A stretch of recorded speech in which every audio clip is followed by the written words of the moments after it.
除咗人類，冇任何一種生物能夠認識自己嘅腦部同埋身體嘅設計，同埋喺呢啲設計被破壞嘅時候，用各種方法嚟恢復佢原有嘅功能運作。呢種能力係造物主單單賜予俾人類嘅珍貴禮物。憑住呢份珍貴嘅禮物，人類仲表現出一種特別嘅能力。為咗見證呢一種特別嘅能力，我哋決定聯同一位機械人同人工智能專家 Dr. Lee 前往香港一個參與中國同美國太空機械人研究項目嘅實驗室。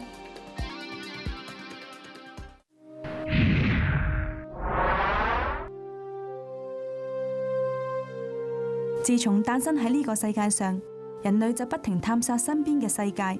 一種特質正正符合人類作為地球管理者呢一種天賦嘅職分。人有一個各種技能均衡發展嘅身體，一雙靈巧嘅手，一個懂得思考嘅腦。而對於因為身體限制而做唔到嘅事，人可以製造出工具嚟實現。因為呢一種特殊嘅能力，人類對世界嘅探索甚至超越咗居住嘅地球。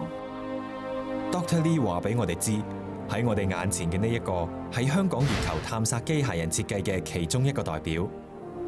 佢嘅特別設計令到佢喺跌倒之後可以重新回復到平衡狀態，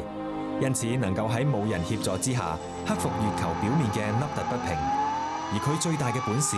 係可以自己對環境作出判斷同埋反應。咁我哋就係透過示範去讓機械人去學習到人類嘅技術嘅。咁我哋透過遙控器啦，去話俾個機械人知道好多次究竟如果人喺咁嘅情況，究竟會有咩判斷嘅方法呢？咁於是佢就會學習咗人類嘅判斷能力。咁呢一種嘅人工智能學習方法咧，我哋稱之為 Learning by Human Demonstration。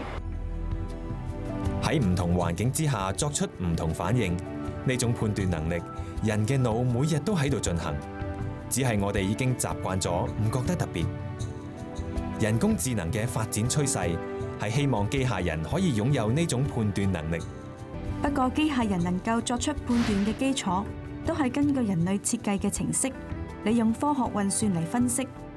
並唔能夠自己突破同創新。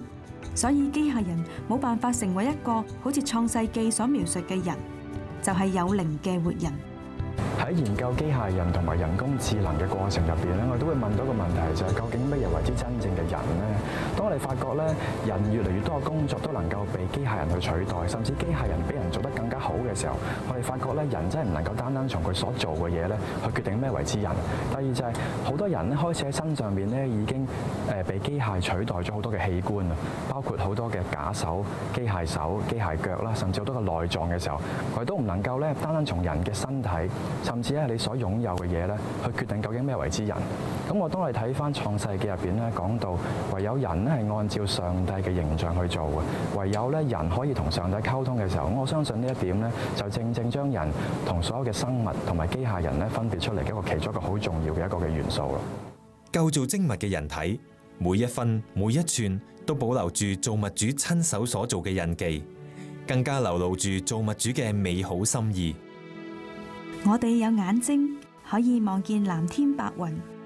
我哋有耳朵可以聽見流水婉轉，我哋有鼻可以聞到草嫩花香，我哋又有手可以用嚟觸摸同埋感受世界，我哋仲有腳可以走遍千山萬水。造物主為我哋身體所精心設計嘅每一樣，都將我哋同天地萬物聯繫起嚟。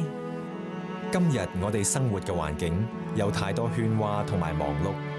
我哋將自己嘅自由限制喺4幅牆之中，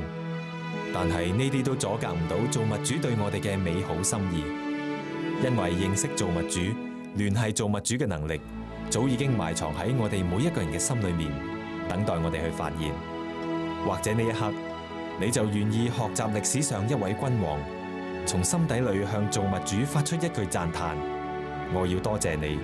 因為你所創造的我實在奇妙。多謝收睇今集嘅《地球深度行錄：香港創世記》。如果對本